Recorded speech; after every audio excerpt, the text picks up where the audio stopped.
Hello, Thigh Guys. It's Carla, and I am back again in my kitchen today with a brand spanking new recipe. This is spicy Calabrian chicken thighs with croutons and a cooling salad, and I am very, very excited about it because there's nothing I like more than a crispy skinned chicken thigh except for a hard-working condiment. And when that condiment is spicy, tangy, vibrant Calabrian chili paste, folks, you can't go wrong. I'm pairing this one with crunchy croutons and a really crispy, refreshing salad that has my new favorite buttermilk dressing.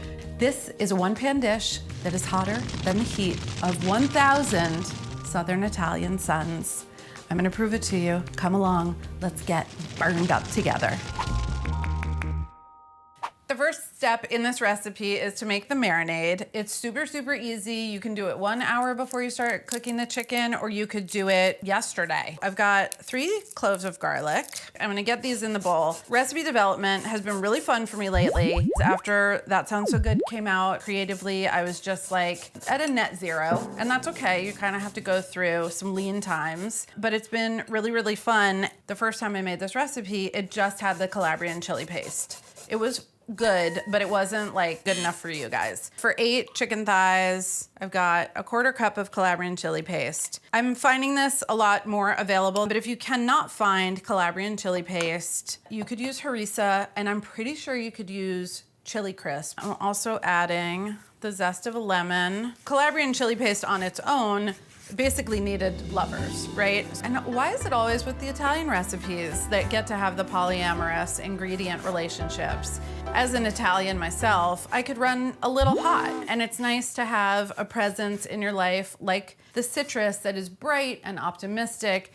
And garlic, of course, we all need depth, and we all need someone in our lives who is anti-inflaming, right? As a hot-blooded Italian Leo, I can be a little inflaming to others. So the garlic is the anti-inflame. I think they're a great thruple. We've talked about thruples on the show before. The last thing I'm adding, so actually now we're in a quadruplet, is olive oil. And the role of olive oil in this marinade, or the role of olive oil in this romantic relationship, is really to bring all of everybody together. The olive oil is bridging and bringing, traversing, and fat carries flavor, and we love fat in this house, so olive oil just makes it good. Before I put the chicken in here, I wanna season the chicken. I have a tendency to do this instead of salting the marinade. I'm gonna salt the protein. Even if you didn't wanna get all your marinade ingredients out earlier in the day, you could salt the chicken also 1 to 2 days in advance, keep it in the fridge.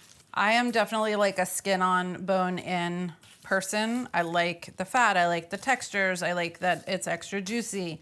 It will make the cook time a little bit longer. This is only cooking for like 22 or 25 minutes anyway. The croutons are gonna get into the pan with the chicken renderings, and it makes a very delicious situation. I just wanna cut these ahead, let them dry out a little bit. Day-old bread is really great for this. So any kind of crusty loaf that you have hanging around. This is a miche, which is like a type of sourdough. A ciabatta would be great. You could use a baguette, just something that has some good chew to it. I think that would make a good crouton.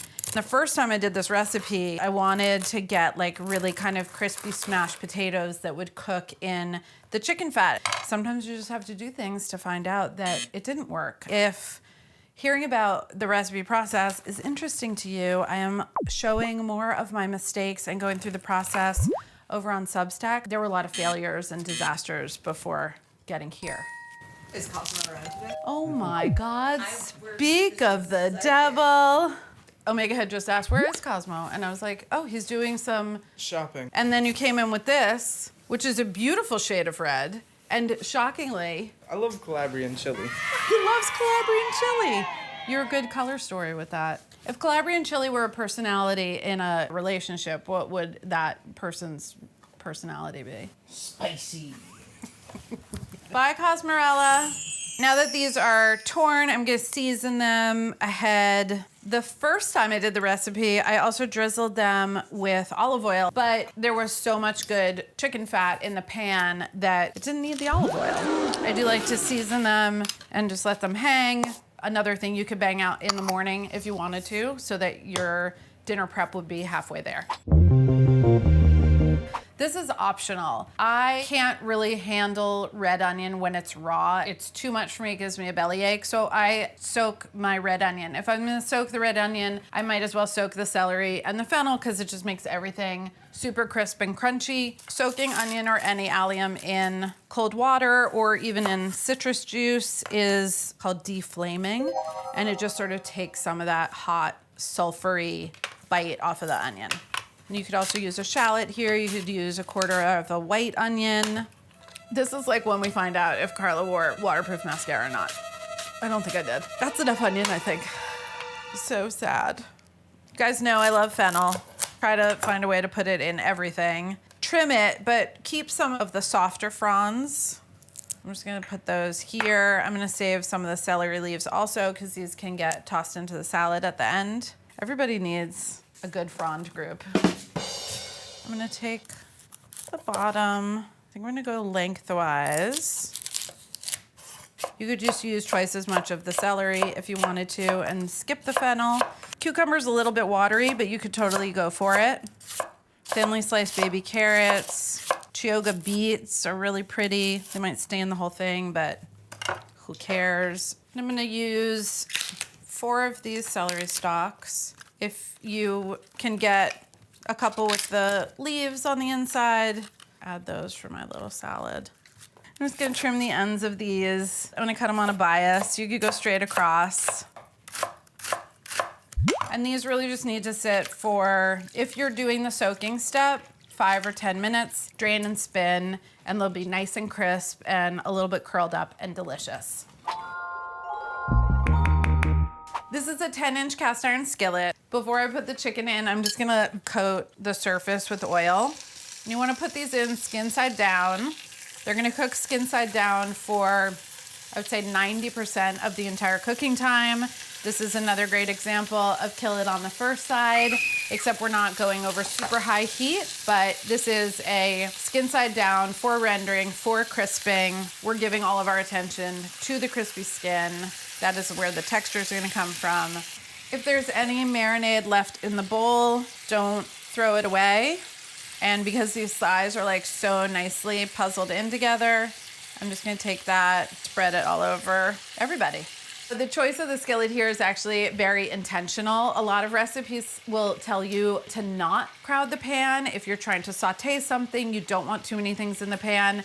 What's key right now is that I actually am crowding the pan, and what's good about it is creating steam. It's encouraging a lot of juices. It's warming up the chicken skin, but reducing the risk of us burning. All of these things are gonna help that chicken fat render.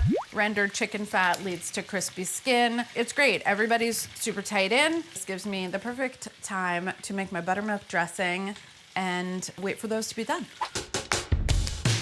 I've got that zested lemon that I used for the marinade. I wanted to build a dressing that had like a lot of cooling properties to kind of be the counterpoint to our spicy and crispy chicken thighs.